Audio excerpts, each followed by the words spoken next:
Hey there, and welcome to the Deep Dive. Today, we're plunging into a topic that sounds, well, almost too good to be true, doesn't it? It's this promise of a future where knowledge is genuinely free. Yeah. Online education. Mm-hmm. It burst onto the scene, promising, to democratize learning, to skill up a global workforce at this incredible pace, make us all smarter, faster. Right, the dream scenario. Yeah, exactly. And yet, beneath this incredible promise lies a really fascinating paradox. We have this almost unimaginable abundance of free, high-quality learning resources just right there at our fingertips. Yeah, an absolute flood of content. But a surprisingly low number of people actually manage to fully capitalize on them. It really makes you wonder, doesn't it? Okay, let's try and unpack this. We've gathered a stack of your sources, a good mix of insightful articles, some cutting-edge research, detailed industry reports, and our mission today is to pull out the most important nuggets of knowledge for you. We're going to help you understand not just why this gap exists, this gulf between availability and actually using it, but maybe even more surprisingly, why some of the biggest tech companies on the planet are pouring billions, literally billions, into these supposedly free offerings. What's their end game? Indeed. And it's not just about simple access to information, is it? It's a truly complex interplay. You've got fundamental human behavior, the actual design of these digital learning experiences, and then this relentless, often frankly overwhelming competition for our focus. The attention economy. Exactly. What's now widely known as the modern attention economy. And as we'll dive into today, for these leading technology companies offering this kind of education, it's far from simple charity. Wow. It's a profoundly powerful mechanism. Think talent attraction, fostering deep innovation, and crucially, securing their own long-term future in this rapidly evolving global landscape. We're going to connect quite a few fascinating dots for you today, hopefully offering insights that might just reframe how you think about free knowledge. The promise and the paradox of free learning. Good. 1.1. The proliferation and promise of free online education. Okay, so let's kick things off with that incredible promise. The digital era has, and this isn't hyperbole, fundamentally reshaped the very fabric of education. It really has. Just take a second to picture this. You could be learning, I don't know, complex quantum physics from a top university professor, or maybe mastering data science from a world-renowned expert, all without ever leaving your home. No battling traffic to get to a lecture hall, and crucially, without paying those traditional, often, let's be honest, crippling tuition fees. Sounds pretty revolutionary, right? Absolutely transformative on paper. And our sources really hammer this home. This digital transformation has unleashed an absolutely unparalleled volume of free online learning resources. It's staggering. This isn't just a small uptick in courses. It's a fundamental shift, moving knowledge from being this exclusive, often kind of guarded domain of traditional academic institutions. Right, behind ivy walls. To something that's widely, openly, instantly accessible to pretty much anyone with an internet connection. This huge shift is, of course, driven by rapid tech advancements, faster internet, more powerful devices, sophisticated learning platforms, Yeah, infrastructure. and a surging global demand for education that's not just accessible, but maybe more importantly, truly affordable. It's creating this landscape where learning feels increasingly democratized in ways we couldn't have even imagined, say, 20 years ago. And what's truly fascinating here is how this massive shift has boosted both accessibility and flexibility in ways that really break down old barriers. Oh, so... Well, think about it. Free online courses literally dismantled geographical and socioeconomic walls that once dictated who could learn what. Okay. So a student living in a remote village, maybe in a developing country, previously limited by local resources or just the insanely high cost of travel and moving, Yeah, prohibitive costs. can now, at least in theory, learn from a professor at a prestigious Ivy League university or a top European institution without ever leaving their hometown. That opens up educational and career paths that were just completely unimaginable before. It creates a much more level playing field for talent development globally. Plus, learners get huge autonomy. They're empowered to study at their own pace, fit it around their life, Right, on their own schedule. Exactly. A schedule that aligns perfectly with their existing commitments, whether that's a full-time job, family stuff, whatever. This adaptability is particularly appealing and, frankly, pretty essential for working professionals. People needing to upskill or maybe reskill without having to quit their job. They can squeeze learning into evenings, weekends, maybe even grab a few minutes on their lunch break. It's a genuine revolution in convenience. And it's not just about convenience, is it? It's also about those really substantial financial benefits. Oh. Things that can be genuinely life-changing for a lot of people. Oh, absolutely. Huge. Online learning dramatically cuts down so many costs tied to traditional education. We're talking tuition fees often slashed, or in the case of these free courses, completely gone. Right, the big ticket item. But beyond that, think about daily commuting gas, public transport. Parking that stuff adds up to thousands over a semester. Easily. And then there's the infamous cost of physical textbooks, which, let's face it, can be incredibly expensive. Hundreds, sometimes thousands per course. Yep, I remember that pain. Many online programs, as our sources point out, use readily available digital resources. That translates directly into way less money spent on materials overall. This financial accessibility isn't just a minor perk. It's a massive, often decisive reason for people choosing online. In fact, the data actually shows something like 70% of students opt for online learning precisely because it's affordable. 70%. Yeah, that's a huge chunk of learners putting cost effectiveness right at the top, seeing the direct impact on their wallets and, future debt. Absolutely. And the sheer breadth and depth of courses available through these free platforms. That's another really compelling factor we need to emphasize. Right, the variety. The variety of subjects is just astounding. It ranges from highly technical fields like, cutting-edge computer science, AI, data analysis stuff that's obviously in crazy high demand right now, Sure. all the way to broader disciplines of the humanities, arts, even specialized vocational skills.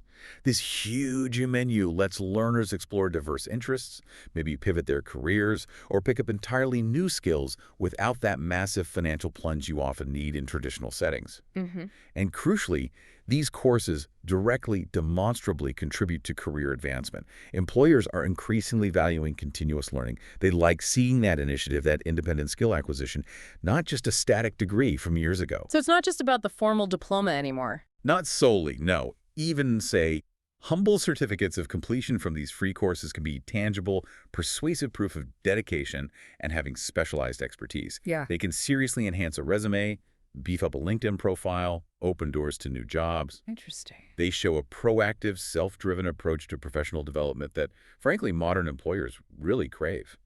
This whole trend, this explosion of free learning, it's probably best summed up by two key concepts our sources dig into.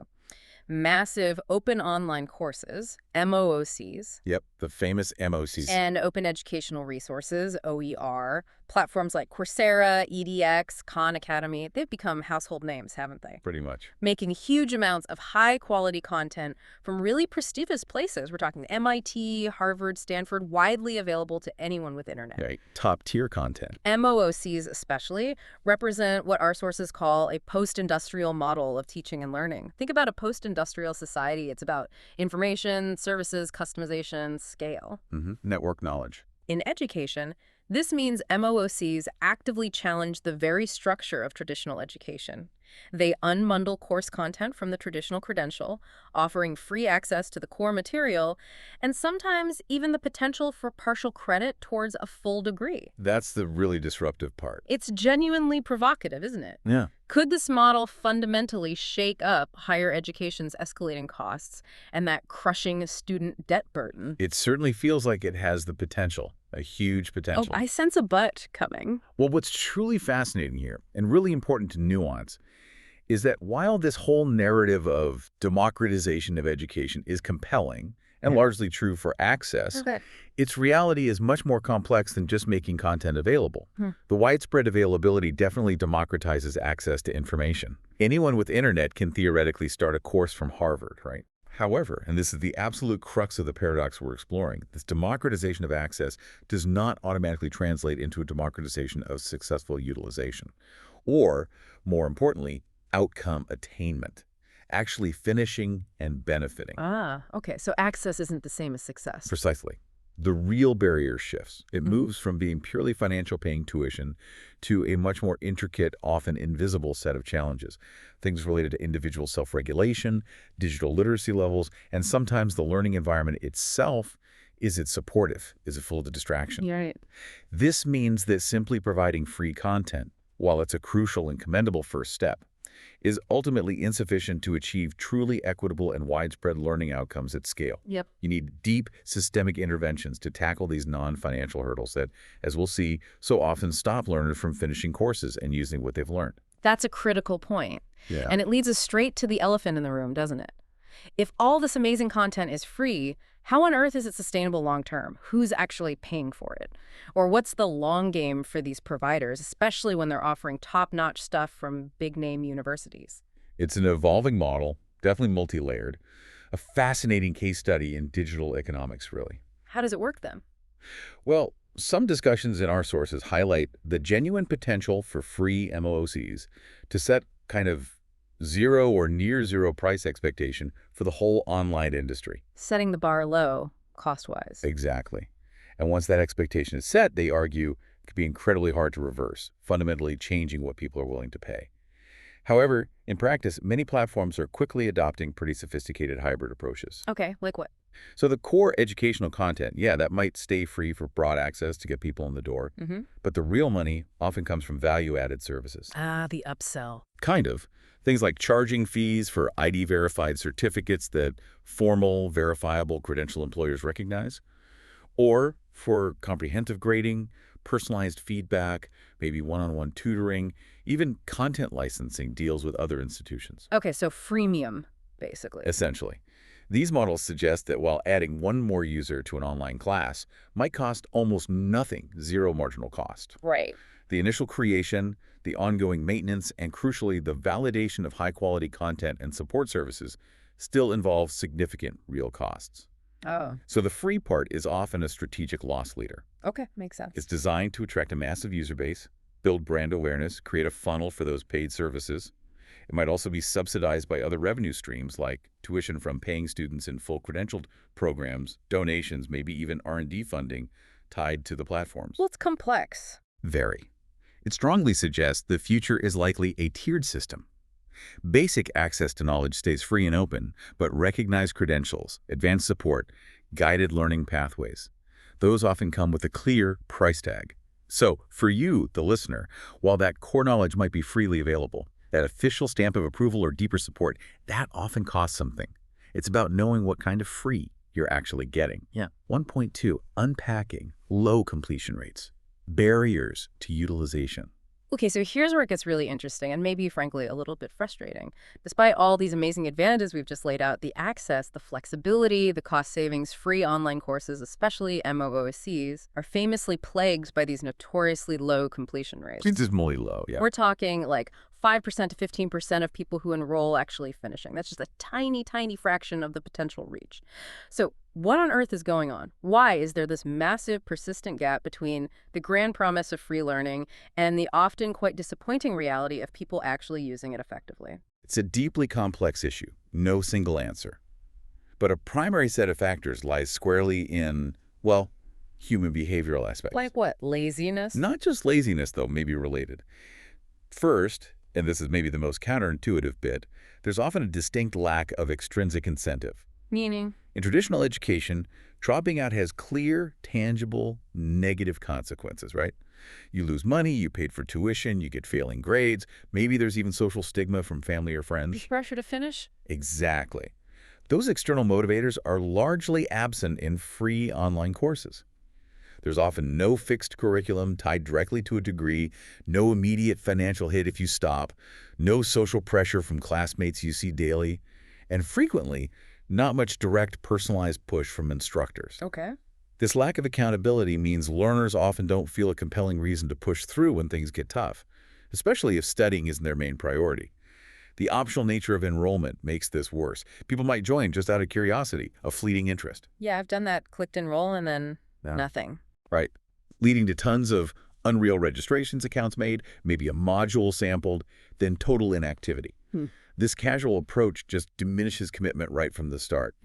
Fundamentally, online learning demands a very high degree of individual self-discipline, effective time management, and intrinsic internal motivation. Without the structure of a classroom schedule, the professor looming, the peer pressure, students often really struggle to prioritize tasks. They procrastinate, miss deadlines, and eventually disengage. Huh. The very flexibility that makes it appealing can ironically become its deadly weakness. Huh. It relies so heavily on the student's own internal drive. It's fundamentally different from, say, paying for a gym membership versus getting a free trial. That initial investment, financial or psychological, feels very different. It is different. That makes total sense. The whole skin in the game idea is very real. Okay, so beyond individual behavior, our sources also point to some deeply ingrained systemic design flaws and tricky environmental factors. Right, it's not all on the learner. Technical issues, for instance. They frequently derail the learning experience, create frustration, and ultimately lead to dropouts. Yeah, the tech barrier. And this isn't just about whether you have a computer. It covers a whole spectrum. Low computer literacy for some people new to digital stuff, unstable internet that keeps dropping Oh, out, the worst. unfamiliar, clunky software that's hard to navigate, or just having old hardware that can't handle modern multimedia content. We assume everyone's tech savvy now, but familiarity with scrolling TikTok doesn't automatically mean you're proficient at navigating a complex e-learning platform. That's a great point. Different skills. And not everyone, even in connected areas, has consistent high-bandwidth internet or their own personal computer. Trying to learn in a low-tech environment is incredibly frustrating, slow, and you just give up quickly. Have you, the listener, ever found yourself just wanting to throw your device across the room because the internet dropped during a lecture or you couldn't figure out the software? It just grinds everything to a halt. Indeed, those technical hurdles are often invisible, but really pervasive barriers.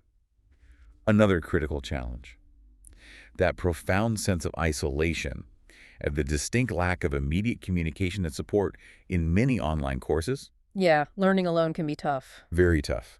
The absence of face-to-face interaction, combined with often delayed asynchronous communication, sending a question and waiting 24 hours for an email reply, can lead to deep feelings of isolation, and you get very limited real-time support from peers or instructors.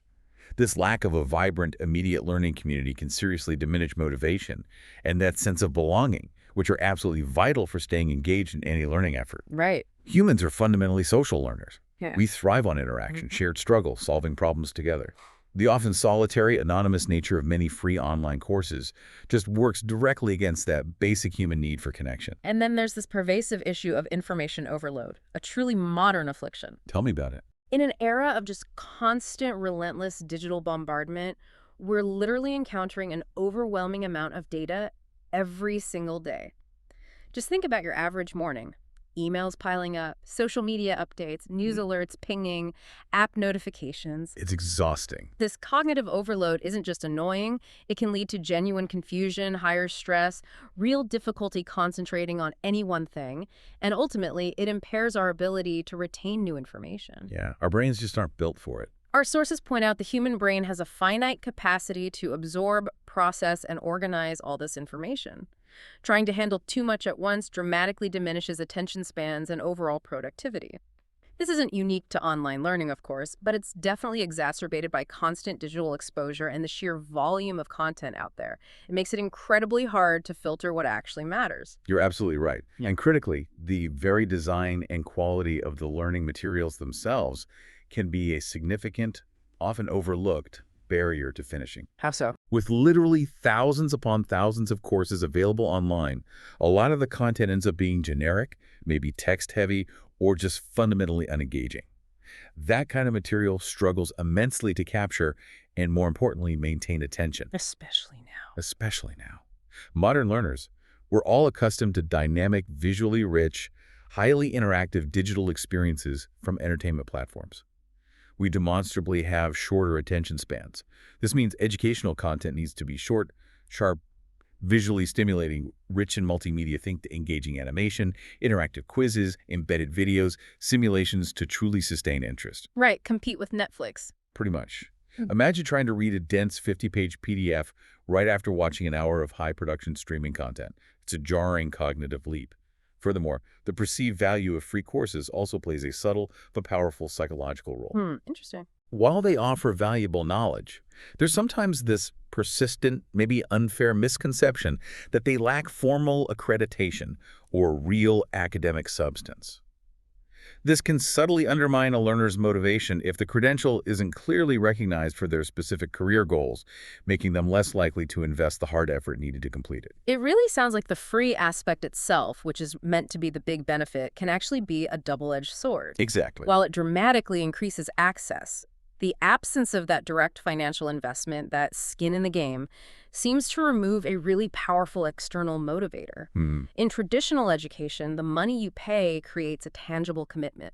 The potential loss of that investment tuition you can't get back or debt you still have to pay serves as this strong, almost inescapable push to persist. Right. When that financial hook is removed, the psychological commitment often just seems to evaporate along with it. It's a fascinating, almost perverse behavioral effect. That's precisely it. You hit on a key psychological point there. For free online learning to reach its full, truly transformative potential, providers have to innovate way beyond traditional academic incentives. Okay.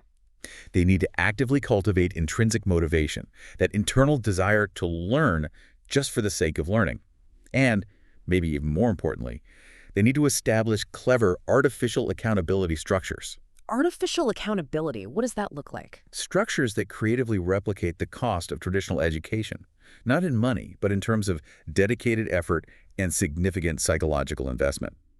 This could involve things like gamification, where progress is visually rewarded with badges, points, leaderboards, turning learning into a more engaging challenge. Ah, okay, like Duolingo. Kind of, yeah. Yeah. Or it could involve peer accountability groups, where learners support and maybe gently pressure each other to keep going. Personalized feedback loops, frequent low-stakes quizzes, or the strategic use of micro-credentials that signal progress and achievement even without formal accreditation. These can all build that crucial sense of momentum and reward.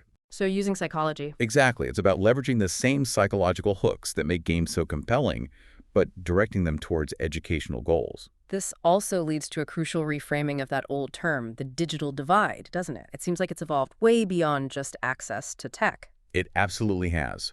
While the initial focus, quite rightly, was on bridging gaps in internet connectivity and device ownership, the current landscape shows that even with basic access, significant barriers remain.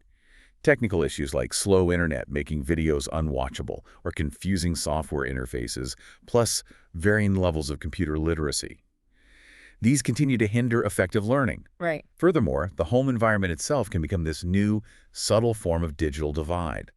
Think about pervasive distractions, other family members, TV, notifications, or just the lack of a dedicated quiet study space that profoundly impacts focus. Yeah, trying to study at the kitchen table. Exactly. It strongly suggests that simply providing internet access isn't enough anymore to ensure equitable opportunity.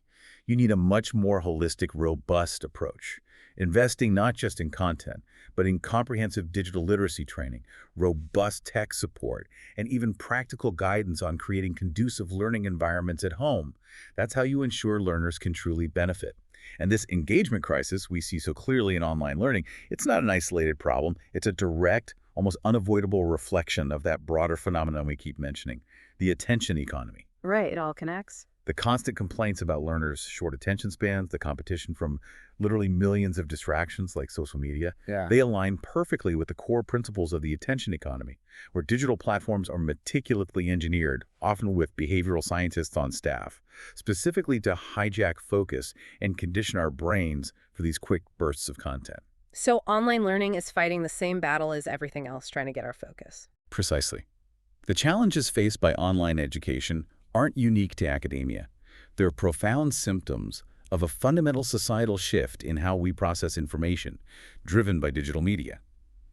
To truly succeed, online learning design has to fundamentally adapt to compete fiercely within this attention-driven environment. So what does that look like?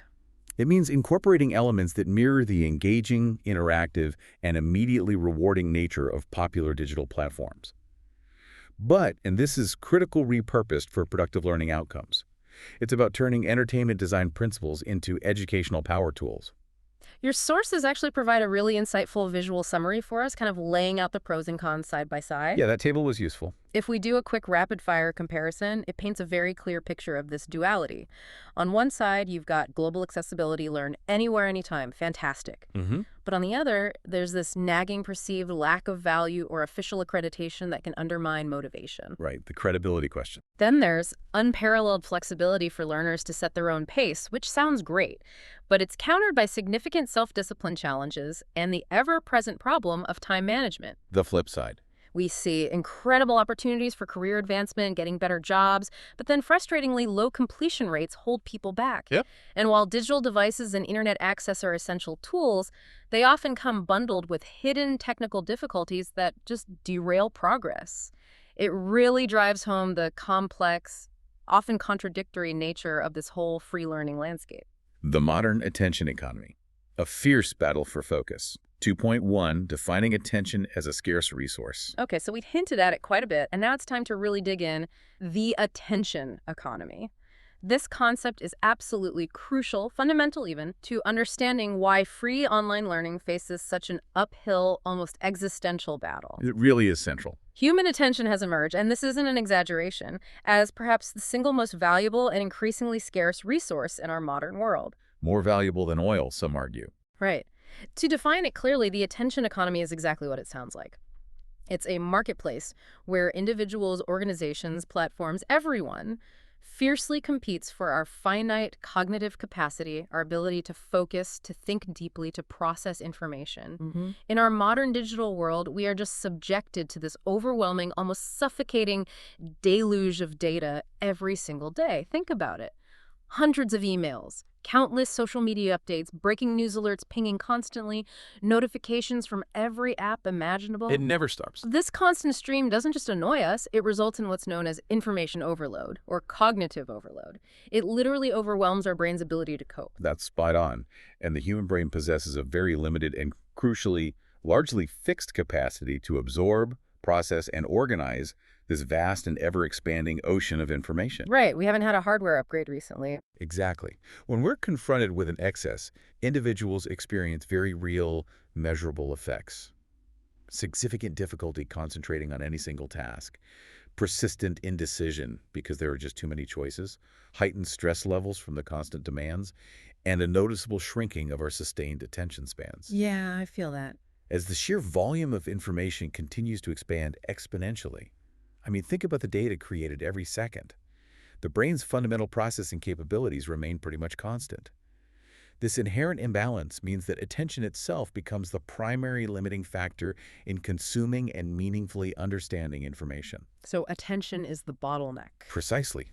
Prominent psychologists and neuroscientists, people like Nicholas Carr, who wrote about how the internet changes our brains, or Marianne Wolf, who studies reading, they contend that this incessant digital bombardment isn't just a distraction.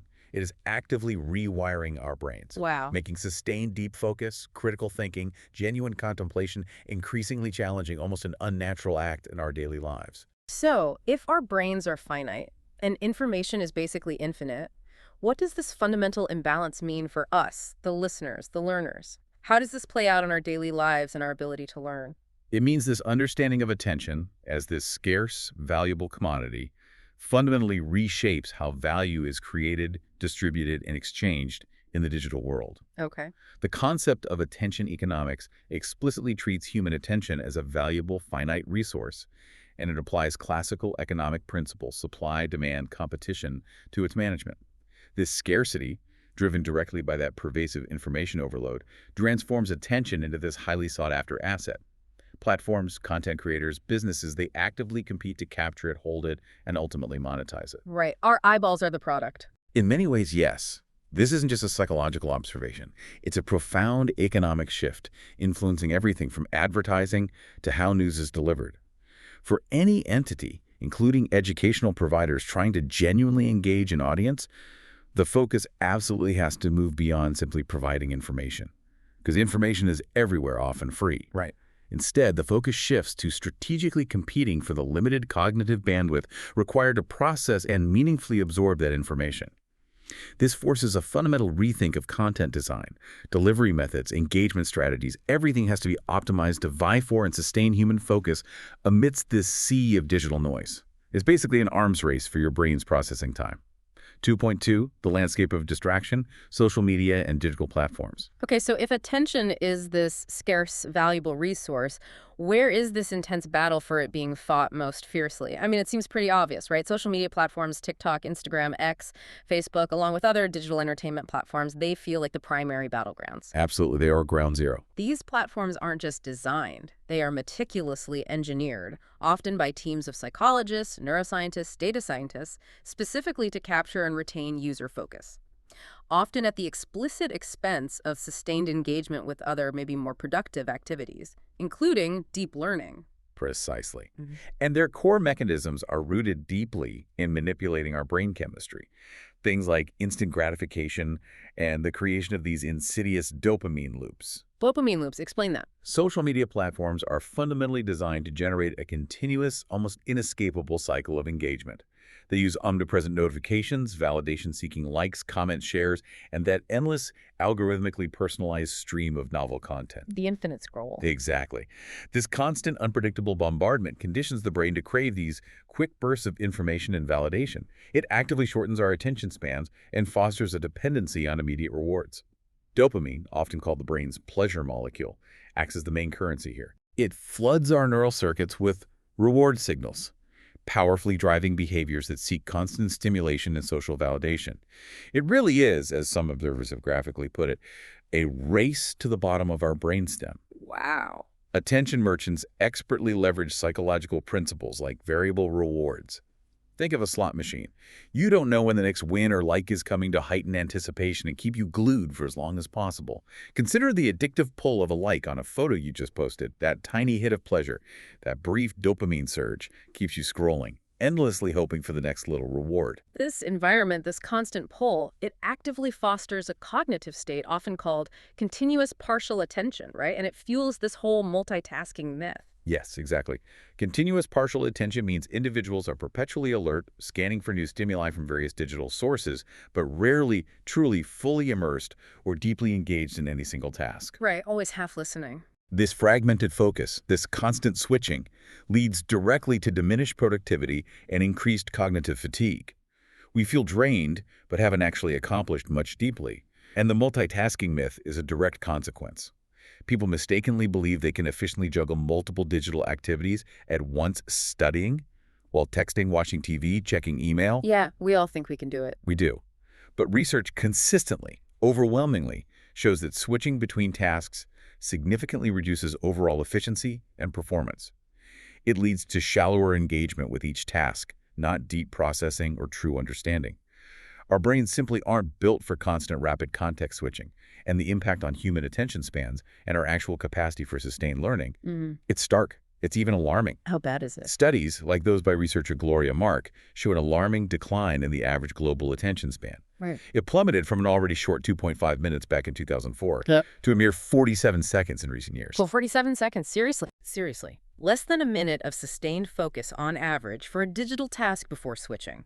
This constant attention switching, driven by the digital environment, doesn't just lead to more errors and increased time needed for tasks. It significantly elevates stress levels and contributes to that feeling of being perpetually busy but getting nothing done. For learning, this translates into a drastically reduced ability to engage in the deep, focused study needed to comprehend complex subjects, synthesize information, and actually retain knowledge long term. Passive, predictable learning experiences, the traditional long lecture, the dense textbook chapter, they simply don't stand a chance against the highly optimized, hyper-engaging designs of platforms like TikTok, Netflix, YouTube. Those are literally built to command and hold attention with rapid cuts, personalized feeds, and instant feedback. And it's not just the usual social media suspects like Meta or X, is it? Other digital entertainment platforms contribute massively to this battle for our attention, further fragmenting our already strained focus. Absolutely. You've got ubiquitous video platforms like YouTube, immersive streaming services like Netflix, and of course the massive, ever-growing world of online gaming. They're all significant contenders for our precious attention, each meticulously designed to maximize the time we spend glued to their platform. If we look deeper, the biased competition framework, a well-established neurological theory of attention, helps explain this scientifically, even in the context of learning. Okay, break that down. This framework suggests that our brain's neural responses are inherently biased towards whatever we are currently paying attention to. That stimulus gets preferential processing, effectively diminishing the brain's response to unattended things. So focus magnifies things. Exactly. Social media platforms are expertly designed to exploit this mechanism. They create those instant gratification loops, those dopamine hits, that actively hijack focus and make it incredibly difficult to mentally switch gears to something less immediately stimulating, like studying. This means educational content isn't just competing for a learner's time. It's competing for the very fundamental processing capacity of the brain itself. For online learning to be effective, providers must proactively design experiences that can actively bias the learner's attention towards the educational material Oh. by moving beyond passive delivery. By incorporating elements that trigger intrinsic curiosity, provide immediate, satisfying feedback, and generate a genuine sense of reward mirroring those successful entertainment strategies, but crucially, redirecting them for learning. So this is more than just a passing trend or a bad habit we've picked up. Our brains are literally being rewired by all this digital input. That's a pretty heavy thought, almost disturbing. It is, and it's a profound challenge we need to grapple with. The observed rewiring of attention spans isn't just some superficial trend, it represents a fundamental challenge to our very cognitive processing abilities. That drastic reduction in average global attention spans 47 seconds. Strongly suggests a deeper physiological shift in cognitive patterns. It's induced by constant exposure to these quick bursts of content and the need for perpetual context switching. This implies that traditional teaching methods, which often implicitly assume we can maintain sustained focus and deep concentration for long periods, are increasingly misaligned with how our brains actually function now. While individual strategies like mindfulness, single tasking, maybe occasional digital detoxes can certainly help on a personal level. Sure. For educational institutions and content creators, this demands a fundamental reevaluation of how learning experiences are structured. Long-form, passive content like a 2-hour video lecture or a 50-page chapter reading will inevitably struggle to hold attention in this environment. So what's the alternative? Learning experiences need to be meticulously broken down into shorter, highly engaging modules. They need to incorporate interactive elements constantly, at every turn, and they need to actively manage cognitive load to align with these altered attention patterns. This also crucially highlights a growing societal need for comprehensive education on things like digital citizenship and internet maturity. Right, learning how to manage this environment. Exactly. Equipping learners with the meta-skills to manage their own cognitive environment, understand the powerful forces at play, and proactively resist pervasive digital distractions becomes essential. 2.3 implications for educational content design. Okay, so given this fierce, almost Darwinian competition for our attention, how can educational content possibly evolve to actually succeed?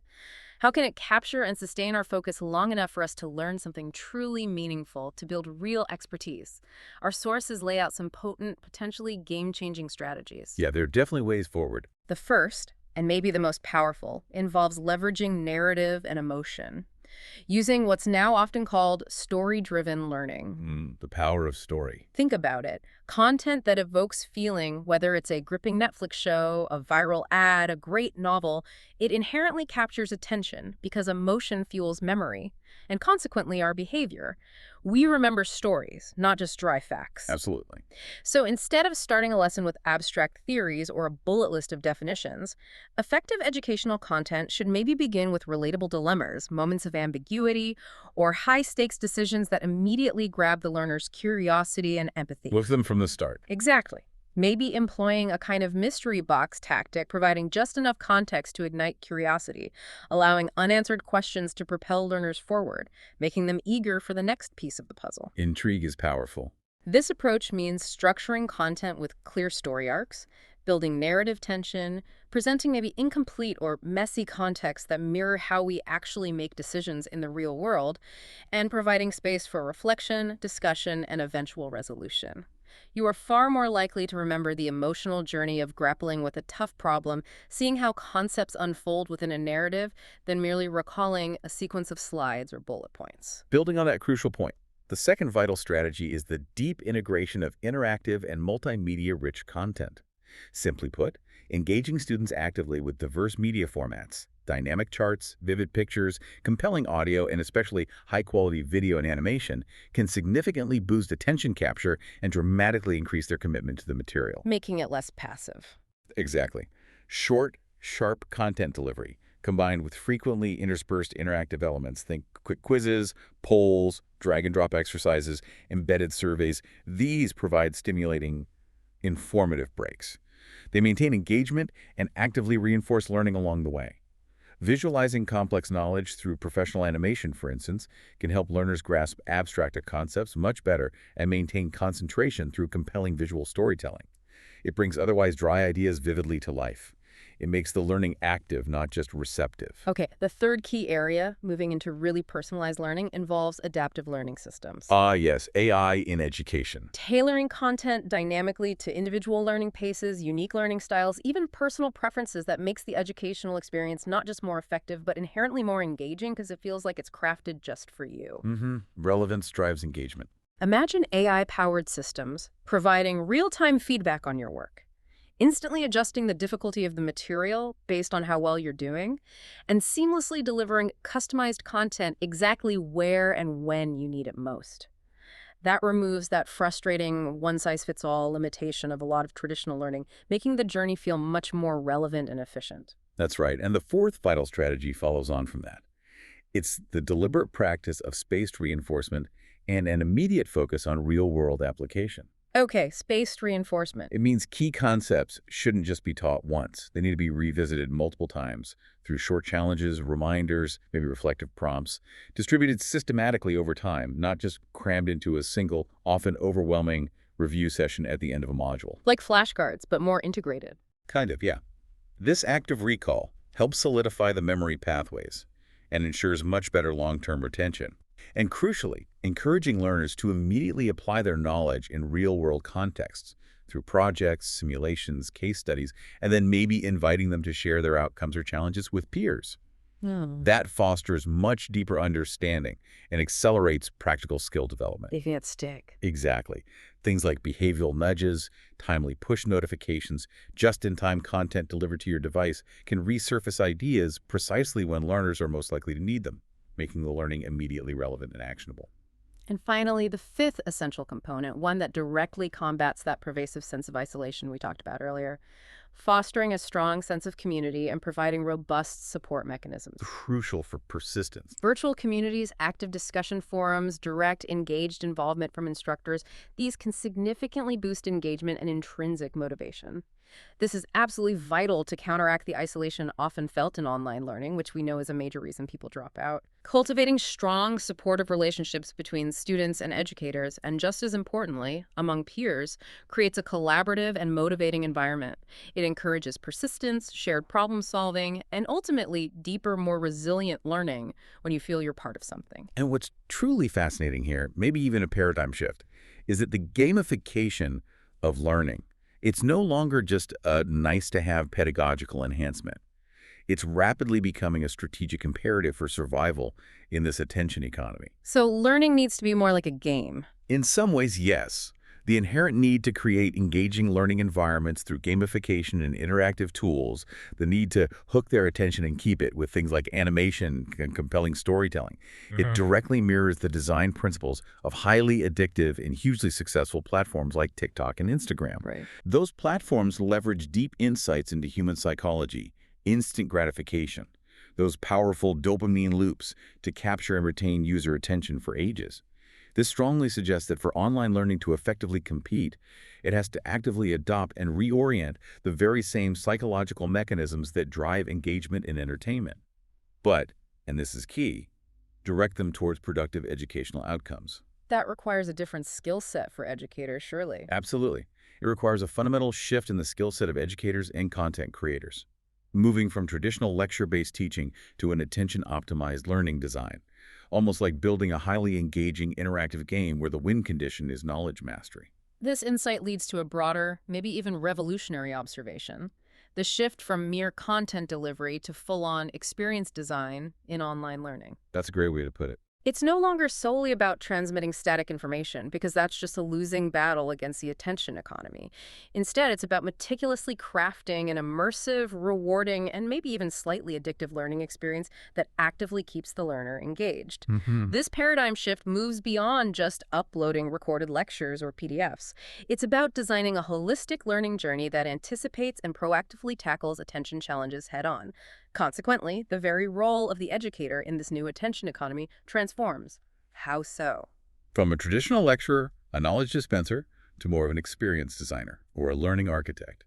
This new role requires not just deep subject matter expertise, but also a sophisticated understanding of cognitive psychology, user experience, UX design principles, and advanced digital engagement strategies to truly build learning environments that captivate, hold attention, and deliver real results.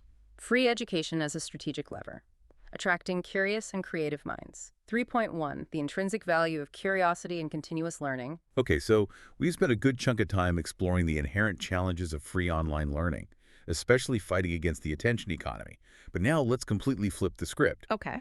Beyond just individual skill building and personal growth, why would large organizations, particularly these massive tech companies known for their sharp business focus, invest so heavily, pouring billions, as we said, into these free educational opportunities? Right. What's in it for them? It seems to begin with something profoundly fundamental, deeply human: curiosity. Yeah. Curiosity is often eloquently described as the engine of intellectual achievement and, maybe more importantly for businesses, a fundamental catalyst of innovation. Absolutely key. Curious individuals aren't just passive recipients of information, they're inherently active learners. They're constantly seeking out new information, new experiences, new connections.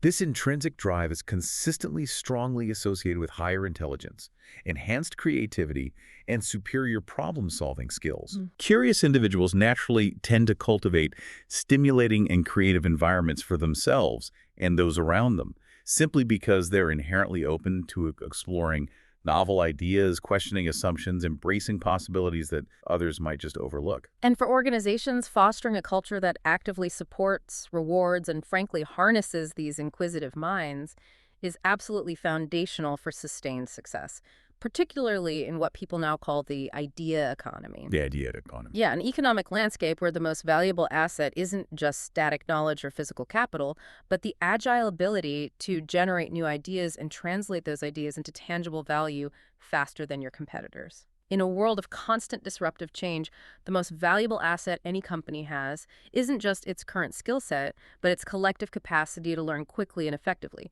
to adapt and evolve. Curiosity fuels that engine. And what about the idea of continuous learning itself? Does that have intrinsic value beyond just sparking individual curiosity? Is it something companies actively try to cultivate? Oh, absolutely. There's compelling evidence suggesting that learning itself actually begets further learning. It reinforces this powerful positive feedback loop captured by the idea that the more you learn, the more you want to learn. Interesting. Learning is addictive. In a good way, perhaps. This intrinsic motivation for continuous learning isn't just a nice-to-have perk. It's indispensable for developing what the sources call a smart, relevant, and fit-for-purpose workforce. A workforce capable of adapting rapidly to technological shifts and dynamic market changes. Such a workforce isn't just equipped with today's in-demand skills, but critically, also possesses the inherent drive and capability to acquire new ones throughout their careers. That's paramount for staying competitive and avoiding obsolescence, especially in fast-moving tech industries. Beyond just technical skills or adaptability, what other broader benefits do curious minds bring to a company or even to society? Well, our sources highlight that curious minds tend to be more inclusive. They're often better equipped to appreciate and respect diversity in all its forms, driven by a genuine, open desire to learn about other people, cultures, perspectives. That makes sense. And this isn't just a feel-good factor. It translates into more collaborative, empathetic, and ultimately more innovative teams. Furthermore, in times of profound uncertainty and rapid change, which pretty much defines our current global situation, Right.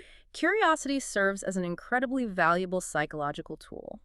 It helps individuals manage that inherent fear of the unknown by encouraging them to look outwards, explore new possibilities, and extract valuable lessons from novel or challenging experiences. This adaptability, this openness, this resilience, they're crucial for navigating complex global challenges, whether they're economic, social, or technological. This is truly fascinating. When you connect all those dots, free education effectively acts as this powerful curiosity funnel for talent discovery. Mhm. It's not just about filling an immediate job opening, but about identifying and nurturing the right kind of mind, the curious mind, for future innovation. Precisely. If curiosity is indeed the engine of intellectual achievement, and free online courses offer unprecedented access to education, then providing these learning pathways allows organizations to cast an incredibly wide net, far wider than traditional recruitment ever could. Right. Reaching people they'd never find otherwise. This enables them to identify individuals who are intrinsically motivated, who are self-starters, who possess that core, raw trait of curiosity regardless of their formal educational background, their university pedigree, or their financial means. Hmm. This represents a highly effective and remarkably low-cost mechanism for scouting and nurturing talent that might otherwise be completely overlooked through traditional, often credential-obsessed recruitment channels. It fundamentally shifts the paradigm of talent acquisition. From a purely credential-based approach, what degree do you have, to one that prioritizes inherent drive, intellectual inquisitiveness, and a demonstrated ability to learn. It helps them find the diamonds in the rough. Thinking about this idea of open access to knowledge, there's a strong parallel here to the open source philosophy in software development, isn't there? Yeah. Where collaboration and shared knowledge drive massive innovation. Is there a similar dynamic happening with human capital through these free offerings? There is an incredibly strong parallel, actually. It's quite profound when you think about it. How so? The concept of open educational resources and MOOCs, which are specifically designed to be free of licensing restrictions that might inhibit improvement and which actively facilitate internal and external collaborations, that truly mirrors the collaborative, transparent, and iterative nature of open source software. Okay. By making learning resources openly available, often without direct payment, organizations are essentially open sourcing their talent development pipeline. Open sourcing talent dev. Yeah. This approach encourages broader participation across society, allows for content adaptation and remixing by diverse educators and learners, and fosters the collective improvement of skills within a vast community, rather than locking knowledge away in a closed, proprietary, or expensive system. So it benefits everyone. It can lead to a more robust, adaptable, and innovative talent pool across an entire industry or even globally. It cultivates a shared, expanding knowledge base that benefits the entire ecosystem, ultimately accelerating innovation for all participants, including the very companies that initially provided the free education. It's a very clever long-game strategy for collective advancement. 3.2 Talent acquisition and development. Bridging skill gaps. Okay, so free education isn't just about finding curious minds or some new open source model for talent. It's a deep strategic investment that directly impacts how companies acquire, retain, and develop their people. From an individual's perspective, what's the tangible impact? Does taking these courses actually boost employability and career prospects? Yes, free online courses play a truly significant role here. In today's dynamic job market, employers increasingly value candidates who clearly demonstrate a proactive commitment to continuous learning and self-improvement. Right, showing initiative. Exactly. Completing relevant online courses can significantly differentiate an applicant in a crowded field. It shows you're taking initiative, staying current, and the data backs this up quite strongly. Oh, yeah. A striking 68% of professionals report that completing an online course actively helps them remain competitive in their industry. That shows a direct link to professional relevance. Even more notably, a significant 42% report experiencing a salary increase after earning an online certification. Wow, 42%. That's tangible. It demonstrates a clear return on investment for individuals who leverage these free resources. It's not just theoretical knowledge, it can have a real-world financial impact. It's about learning and earning potential. And flipping it to the corporate side, what about the competitive advantage in hiring? And, maybe just as importantly, retaining top talent. Does offering free education actually move the needle for companies? For organizations, especially those fighting for scarce, highly skilled talent, comprehensive tuition assistance programs, which often include or are similar to these free online education offerings, provide a remarkably powerful competitive edge. How powerful. Studies indicate a substantial majority, a staggering 84% of employees, would actively choose a job offering tuition support over one without, even if it meant accepting a slightly lower salary. 84%. That's huge. It is. It highlights that such benefits directly address a key financial concern for potential hires, especially younger workers or those changing careers who are very aware of educational costs. Furthermore, these programs significantly boost employee retention rates. Keeping people happy. By fostering loyalty and enhancing job satisfaction, employees feel genuinely supported in their personal and professional growth. A notable real-world example is Walmart. They saw significant gains in talent attraction, retention, and internal promotion rates after they transitioned to a tuition-free education model for their employees. So it's not just a perk, it's a clear business strategy. Absolutely. A clear strategic business case for building and keeping a competitive workforce. So how does this investment then translate into creating a smarter, more agile workforce within these companies? Is the change noticeable? Investing in education directly contributes to creating a demonstrably smarter and more agile workforce. Employees participating in these programs bring back not just new skills, but also fresh industry knowledge, diverse perspectives, innovative approaches. Right, cross-pollination of ideas. Exactly. That benefits the entire organization, leading to measurable increases in productivity and a more dynamic problem-solving culture. Free courses serve as highly effective and accessible tools for both personal and professional development. They let individuals quickly bridge critical skill gaps, maybe in rapidly emerging tech areas like AI or advanced programming, or maybe in essential professional skills like project management or communication. This continuous, flexible infusion of new skills helps the organization stay dynamic, responsive, and innovative in the face of constant market and tech shifts.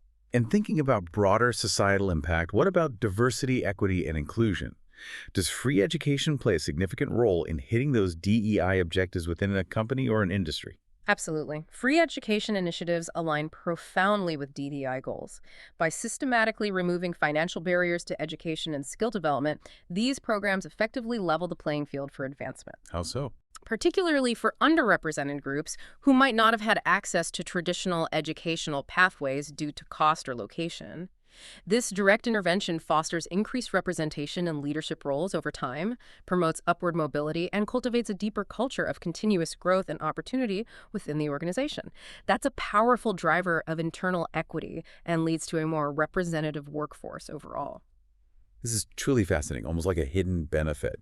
Free education also serves as this incredibly effective pre-vetting mechanism for corporate talent pipelines. Yes. It's like a built-in self-selecting filter for high-potential candidates, isn't it? It is, and it's an incredibly strategic, almost brilliant approach to talent acquisition. Think about it. When companies like Amazon offer comprehensive tuition assistance and a wide range of free tech courses specifically designed to align with in-demand skills, maybe even preparing people for industry certifications like AWS certs, they are effectively creating a self-selecting pool of highly motivated individuals. These learners have already demonstrated immense initiative, self-discipline, and a foundational understanding of relevant skills and maybe even the company's proprietary tools just by actively engaging with and completing the free courses. So the company gets proof up front. Exactly. This significantly reduces recruitment costs and risks. They are essentially identifying, vetting, and nurturing potential talent long before any formal hiring process even begins. It literally allows organizations to try before they buy in terms of talent. They can bring in individuals already familiar with their tools and platforms, which accelerates onboarding and dramatically cuts post-hire training expenses. It's a proactive, low-risk way to build a pipeline of basically ready-to-go talent. And it really sounds like it's about future-proofing the workforce through this proactive skill development, which, in a world of incredibly rapid technological change, especially with AI accelerating everything, sounds absolutely critical for any major company's survival. It is not just critical, it's arguably existential for many. The rapid, almost dizzying pace of technological change, particularly in cutting-edge fields like AI and machine learning, constantly creates new skill gaps that traditional education systems just struggle immensely to keep up with. Right, they can't adapt fast enough. Companies that proactively offer free education aren't merely addressing current talent shortages. They are strategically building capabilities for future demands. They're anticipating where the industry is heading. Amazon's AI Ready initiative, that ambitious pledge to provide free AI skills training to 2 million people globally by 2025, is a prime example of this forward-thinking, long-term approach. And why are they doing that? Well, that initiative is explicitly driven by a new AWS study which found that astonishing 73% of employers prioritize AI-skilled hires, but a frustrating 3 out of 4 struggle to find that talent. This represents a long-term strategic play. They're ensuring a robust and readily available supply of skilled talent to meet their evolving business needs and maintain market leadership for decades to come. Free education, especially in these fast-moving fields, becomes an absolutely critical component of a company's long-term competitive strategy. It mitigates the profound risks of talent shortages that could cripple them otherwise. 3.3 Fostering innovation and community at a societal level. Okay, so the impact of free education clearly extends far beyond just individual careers or specific corporate talent strategies. It contributes significantly to broader societal innovation and community building, making it a truly powerful public good in many ways. For instance, how do open educational resources OER impact developing countries specifically, where access to quality education can be particularly challenging? OER are particularly impactful there, yes. In developing countries, they can dramatically increase access to learning and address those persistent, deeply entrenched issues of cost, quality, and equity that often hold back educational progress. How does the open part help? The open licensing of OER is key. It permits their free use, modification, and adaptation. This fosters extensive collaborations, both internally within a country and internationally, among instructors and institutions. This inherent flexibility enables the rapid adoption of best teaching practices and demonstrably improves student achievement levels in both knowledge and practical skills. It can create a positive ripple effect across entire educational systems. It's about empowering whole regions with accessible knowledge. And our sources highlight a really unique and profound contribution that I honestly wouldn't have immediately associated with online courses: the preservation and distribution of indigenous knowledge, not something you typically link with digital learning platforms. It's incredibly important, and it really showcases the expansive potential of OER when used thoughtfully. By explicitly supporting the participatory principle common in many indigenous communities where knowledge is traditionally shared and held collectively. Right, not locked down. OER can help safeguard and disseminate traditional wisdom, languages, cultural practices that have historically been openly shared but are incredibly vulnerable in our rapidly changing globalized world. This not only fosters cultural confidence and strengthens identity within these communities, but it can also simultaneously build crucial capabilities in modern science and technology that directly support indigenous economic development. It creates this powerful symbiotic bridge between traditional knowledge and modern advancement. It's a beautiful example of technology serving both cultural preservation and economic empowerment. Beyond academic preservation and cultural support, how does free education foster a broader sense of community and drive innovation on a larger societal scale? Well, free education pathways actively foster a culture of learning, build trust, and can ignite innovation within communities and organizations across various sectors. Initiatives like the Center for Learning and Innovation, CLI, mentioned in the sources, exemplify this. They provide free technical assistance, training, and structured learning communities specifically designed to build a competent public health workforce and advance health equity. To targeted community building. Exactly. This creates an environment where shared knowledge and collaborative learning lead to tangible societal improvements, tackling real-world problems together. Similarly, professional development programs offered by nonprofits like Nonprofit Ready aim to enhance skills across various nonprofit roles. That strengthens the entire sector's ability to do more good and builds a supportive, collaborative community among its members, all working towards common social goals. What's truly fascinating here, though, and maybe slightly unsettling, is how free education, particularly when offered by major technology companies, functions as this incredibly powerful soft power tool for global influence, for setting industry standards. It's not just about skills, it's about subtly shaping the entire technological future, isn't it? Precisely. That's a very astute observation. When tech giants like Google, Microsoft, and Amazon provide free AI and machine learning education on a truly global scale, They are not merely training millions of individuals in new skills. No. They are implicitly yet very effectively promoting their proprietary platforms, their specific tools, their unique methodologies as the de facto industry standards. Creating the ecosystem. Exactly. Given the explosive, transformative growth of AI, educating a vast global workforce on their specific tech stacks, be it AWS, Google Cloud, or Microsoft's AI tools, creates an undeniable ecosystem that inherently favors their products and services. It makes it significantly harder for smaller competitors or alternative approaches to gain widespread adoption. So it's strategic market shaping. Absolutely. This strategic use of free education extends far beyond direct talent acquisition. It subtly shapes the entire global technological landscape. It cultivates long-term loyalty to specific tech stacks, effectively ensuring future market dominance and profoundly influencing the trajectory of innovation across industries for years, maybe decades to come. It's a very clever, very long-term play for market share and influence. But this raises an important, maybe fundamental question. If education is so widely considered a fundamental human right and a public good vital for societal progress, who ultimately pays for its sustainable, truly universal access? Especially beyond the very clear corporate self-interest we've just been discussing. This question highlights a fundamental, deeply complex tension. The tension between the public good aspect of free education and its inherent persistent funding challenges. Right. The notion that education is a fundamental human right and a public good is strongly articulated in the sources. OER, for example, are presented as a viable solution to those long-standing challenges of access and affordability. Yet, the funding models for OER are acknowledged, even in the sources, to be in their infancy. Still figuring it out. Often relying on unpredictable public funding, project-specific grants, or limited philanthropic efforts. This points to a critical challenge.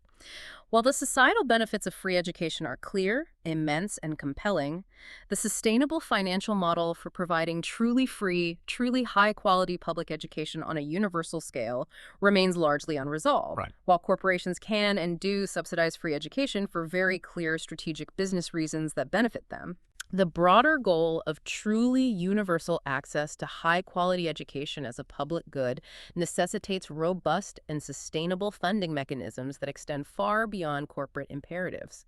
This will require significant, consistent investment from governments, international bodies, and philanthropy to make it a truly universal and equitable reality for everyone, not just those whose learning aligns neatly with current corporate strategic interests. Tech giants play. Google, Microsoft, and Amazon's investment in free MLA education. Okay, let's zoom in now on the biggest players in this strategic game, the absolute titans of tech. Google, Microsoft, and Amazon. There are significant, highly visible investments in providing free education for machine learning and artificial intelligence. Well, they're not just random acts of corporate social responsibility, are they? Though they're certainly presented that way sometimes. Right. The PR is good, but there's more to it. They represent incredibly sophisticated, long-term strategic maneuvers designed to cultivate immense talent pools, drive their proprietary platform adoption globally, and ultimately secure future market dominance in what might be the most important technological frontier of our time. AI 4.1 Overview of Initiatives. Google's machine learning and AI offerings. Let's start with Google, a company basically synonymous with information and AI now. What kinds of free courses are they offering in the AI space, and who are they really targeting? Is it just for hardcore engineers, or is it broader? Google offers an extensive and remarkably accessible suite of free machine learning and AI courses. They really cater to a wide spectrum, from absolute novices just curious about what AI even is, all the way to advanced practitioners looking to deepen highly specialized knowledge. Okay. And these initiatives aren't just about learning AI theory. They are meticulously designed to foster broad understanding and critically practical application of AI technologies. Yeah. Often, as you'd expect, leveraging Google's own proprietary cloud infrastructure, Google Cloud Platform. Makes sense. Any examples? For foundational learning, a prominent and highly regarded example is their Machine Learning Crash Course, or MLCC. It's fast-paced, very hands-on, uses engaging animated videos, interactive visualizations to make complex ideas clearer, and practical coding exercises so learners can immediately apply things. What does it cover? It's been continuously updated, covers essentials like linear regression, classification algorithms, effective ways to work with different data types. And complementing that technical base, Google also offers problem framing, a course specifically designed to help people translate those fuzzy, real-world challenges into solvable machine learning problems, which is a critical skill in industry. And for those who aren't starting from square one, people with some tech background already wanting to go deeper into specialized areas, what's available for them? For individuals with existing tech experience wanting to move beyond fundamentals, Google provides a robust range of independent advanced courses. These dive into highly specialized cutting-edge areas like decision forests for complex data analysis, recommendation systems, Hmm. you know, how Netflix or Amazon suggest things, Right. clustering algorithms for finding hidden patterns in data, generative adversarial networks, GANs, which are behind a lot of that fascinating AI image generation we see, Yeah, the deepfakes in art. and deep dives into image classification. These let learners really deepen their expertise in specific, highly sought-after domains, preparing them for more advanced roles. Beyond just the pure tech, which is obviously crucial, are they teaching about responsible AI deployment? That seems like such a critical and often debated aspect today. Yes, absolutely. And this shows some real foresight on their part, recognizing the huge ethical and practical complexities of putting AI out in the real world. Hmm. Google's curriculum explicitly includes modules focused on critical practical considerations. Courses like Production ML Systems and AutoML cover essential best practices for building, deploying, managing ML models reliably in operational settings, making sure they're scalable and robust. Furthermore, a significant emphasis is placed on ML fairness. Okay, what's that? It covers fundamental principles and practical strategies for auditing AI models to proactively identify and mitigate biases that can easily creep into data and algorithms. Mm. This focus promotes responsible, ethical AI development. It shows a commitment to the societal implications, not just the technical power. Generative AI. It's Yeah. everywhere. The biggest buzzword right now, impacting everything from art to coding. How is Google addressing that huge demand and public interest with their free stuff? Yeah, with the explosive rise of generative AI, Google moved pretty swiftly to develop specific training courses tailored for basically every skill level, acknowledging how broad the interest is. Like what? They range from an accessible introduction to generative AI for total beginners, designed just to demystify the concepts, all the way to more advanced programs like generative AI for developers, which gets into practical application and coding, and recognizing the profound impact AI will have on education itself. Right, for teachers too. Google also offers Generative AI for Educators. It's a self-paced course, specifically designed to help teachers use generative AI tools to save time on admin tasks, personalize instruction for students, and creatively enhance their lessons. It's about equipping the educators who shape the next generation. This broad approach ensures many different groups can gain AI literacy. What kind of tangible takeaways do learners get from finishing these courses? Is it just the knowledge, or do they get actual verifiable credentials that could help their career? A key feature across pretty much all of Google's offerings is a very strong emphasis on hands-on experience, often using their Google Cloud tech. Learners gain practical, directly applicable skills through direct engagement with the actual tools, languages, platforms used in industry, not just theory. Okay. And upon completion, participants can earn Google-verified skill badges, digital credentials you can share online. And crucially, many of these courses prepare learners for industry-recognized Google Cloud certifications in machine learning. Ah, the certification. Those provide tangible, third-party validated credentials that unequivocally prove their skills. You can put them on your resume, your LinkedIn profile. Makes you highly attractive to employers looking for those specific Google Cloud skills. 4.2 Overview of Initiatives. Microsoft's AI and data science programs. Okay, now let's pivot to Microsoft. Another tech behemoth, heavily investing in this space, often with maybe a slightly different strategic focus, right? Indeed, Microsoft's programs in AI and data science also target an incredibly broad audience from K-12 educators right through to seasoned professionals needing to upskill. Their approach has a strong focus on practical application, responsible AI is definitely a theme, and crucially, seamless integration with Microsoft's vast ecosystem, Azure Cloud, Microsoft 365, etc. Okay, how does that play out? Through its Educator Center, Microsoft provides extensive free resources and training specifically for integrating AI into educational settings at all levels. This includes innovative programs like FarmBeats for Students, which gets learners into STEM using AI and data science at precision. Agriculture makes complex ideas really tangible. That sounds cool. They also offer AI tools from Microsoft Education to introduce teachers to powerful free AI tools. And guidance on using Microsoft Copilot, their big AI assistant, effectively in educational contexts is a key offering. It's explicitly preparing the next generation for AI-powered workplaces. Are there any major collaborations Microsoft is involved in for broader, maybe more foundational access to AI literacy, something for everyone? Yes, there's a particularly notable one called the AI Skills for All initiative. Okay. This features a free online course, Introduction to Artificial Intelligence, developed in partnership with Founders, an online education provider. It's specifically designed to be accessible to all skill levels, absolutely no prior tech background needed, really democratizing that entry point. What does it cover? It focuses on practical AI applications in personal and professional life, everything from smart homes to business analytics, alongside crucial lessons on responsible AI use, data privacy, ethics. Finishing the course gets you an official Microsoft Achievement Badge, easily showcaseable on LinkedIn. It provides a recognized credential for new learners, a clear stepping stone. What about their more comprehensive free courses in the really cutting-edge areas, beyond just the intros? What depth do they offer? Microsoft's commitment definitely extends to comprehensive, in-depth free courses in areas like core AI, Internet of Things, IoT, machine learning, data science. Many adopt a project-based approach, which is vital for practical skills, letting learners actively build and create solutions, moving from theory straight to application. Any examples? Sure, there's a comprehensive 12-week AI for Beginners curriculum, a machine learning course using the popular Scikit-learn library extensively, and a detailed data science course that gets into advanced topics like deep learning. Covers a wide array of in-demand skills essential for today's data-driven jobs. Beyond just the formal courses, what tools or resources are they providing to promote general AI literacy, especially for younger learners and educators, getting people comfortable with it? Microsoft actively champions AI literacy and provides a wealth of practical tools across different age groups. Initiatives like Build AI Literacy with Minecraft let teachers teach fundamental AI concepts across K-12 using immersive lessons within Minecraft makes abstract ideas fun and relatable. Well, using games, smart. The AI Classroom Toolkit is a creative, comprehensive resource designed to help educators safely and responsibly introduce generative AI to students, offering guidelines and activities for ethical use.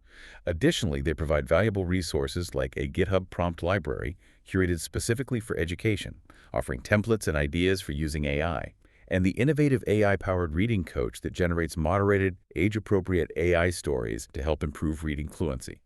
Truly leveraging AI for foundational skills. These efforts collectively aim to empower educators and students alike, not just to understand AI, but to actively navigate and use it effectively, fostering a widespread foundation of AI understanding right from an early age.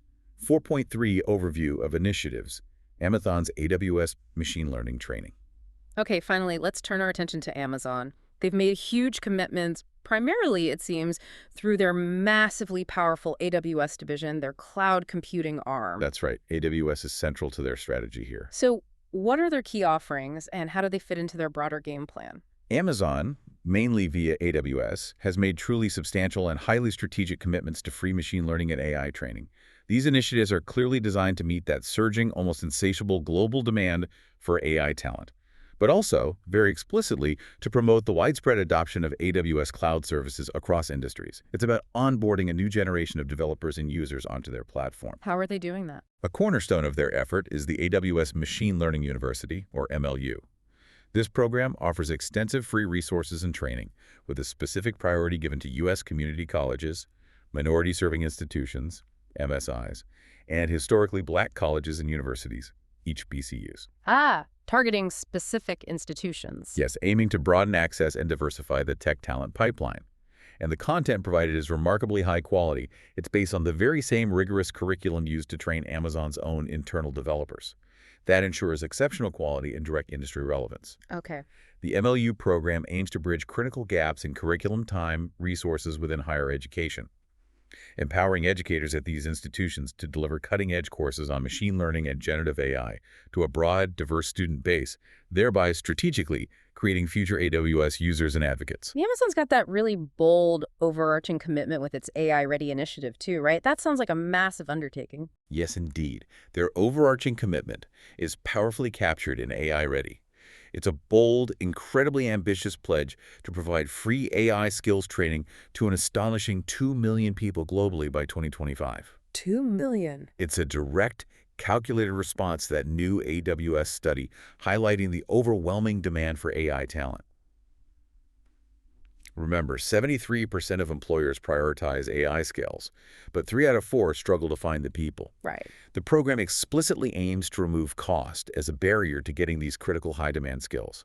It targets both current professionals needing to upskill rapidly and future generations just entering the workforce.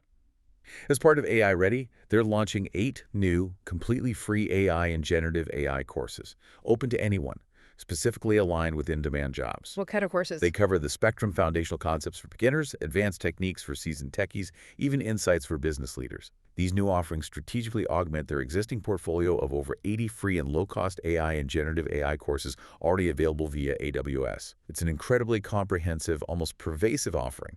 That's an impressive scale. Are they also reaching out specifically to younger learners and underserved communities, trying to ensure broader, more equitable access right from the start? Absolutely. Amazon is actively investing in broader accessibility and early engagement through programs like the AWS Generative AI Scholarship. They're committing over $12 million in Udacity scholarships to more than 50,000 high school and university students from underserved and underrepresented communities globally, breaking down financial barriers for promising talent. What does that scholarship include? It includes free access to the Introducing Generative AI with AWS course, covering foundational concepts, hands-on projects, and culminating in a Udacity certificate to showcase knowledge to future employers, giving them a tangible credential right away.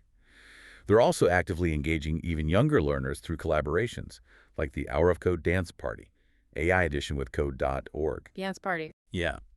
It's an hour-long intro to coding and AI, allowing K-12 students to create virtual music videos using AI prompts. It's an accessible, fun entry point to generative AI concepts, even covering fundamentals of large language models. And AWS supports this by providing up to $8 million in AWS Cloud credits to Code.org, ensuring the infrastructure is there for these educational pushes. What other diverse high-demand areas do their free tech courses cover? Is it just AI and machine learning or broader tech skills too? Amazon's free tech courses cover a diverse and strategically important range of high-demand areas, all designed to build foundational skills for this cloud-powered economy.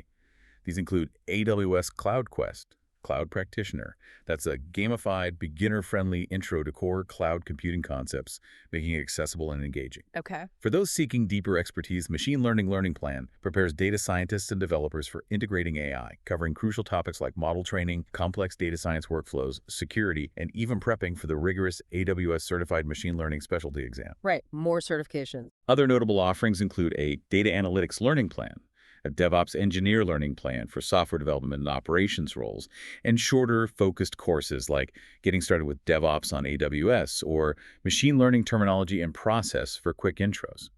What's often emphasized with these resources is that they bridge the gap between ambition and expertise, requiring, as they say, only genuine curiosity and consistent commitment from the learner, making it truly accessible. Okay, so we've detailed the specific impressive offerings from these tech giants, Google, Microsoft, Amazon, but let's bring it all together now. What's the ultimate game plan here? What are the multifaceted, sophisticated, strategic motivations driving these massive corporate investments in what looks like free education on such an unprecedented scale? It just can't be pure altruism, can it? You're absolutely right. It's certainly not just charity, although there are definite societal benefits spun off. The strategic motivations driving these corporate free education initiatives are incredibly multifaceted and profoundly sophisticated.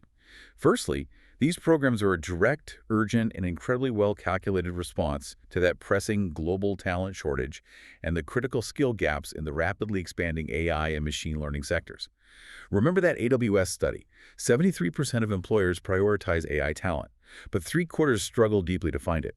By offering free education at scale, these companies are proactively upskilling the existing workforce and preparing the future generation, ensuring a robust, readily available supply of talent for their own operations and the broader industry they aim to dominate. Okay, so filling the talent pipeline. Makes sense. Secondly, and perhaps most strategically crucial, these initiatives are a powerful mechanism for ecosystem lock-in and platform adoption.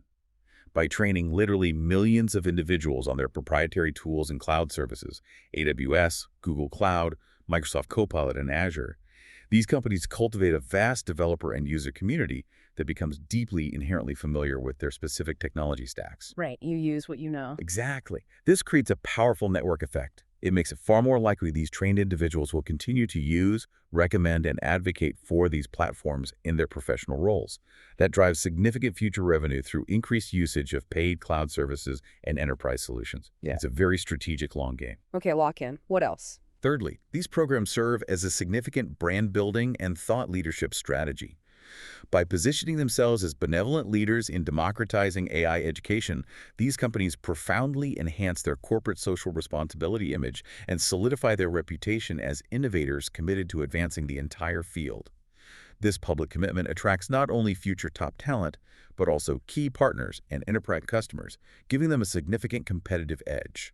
So, good PR and attracting business. Fourthly, equipping current and future employees with advanced AI skills directly translates into increased productivity and innovation for the companies themselves.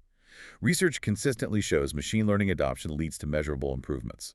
Companies see twice as many data-driven decisions, 5 times faster decision-making, 3 times faster execution.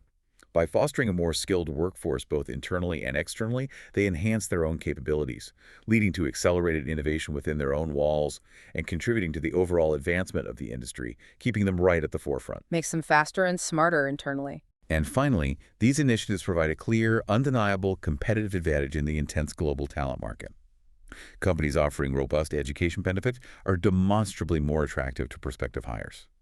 That tangible potential for workers with AI skills to earn up to 47% more in salaries further incentivizes individuals to pursue these free courses.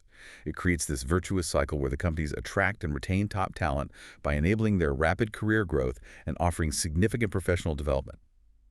So while the education is free to the learner for these corporations, it represents an extremely sophisticated and strategic investment that yields substantial returns in terms of securing talent, expanding market share, and driving future innovation. Outro. So after this really deep dive, what does this all mean for you, our listener? We've navigated this fascinating, sometimes really contradictory paradox of digital learning. Yeah. This unprecedented abundance of free, high-quality resources just everywhere, available at your fingertips, yet plagued by remarkably low utilization rates.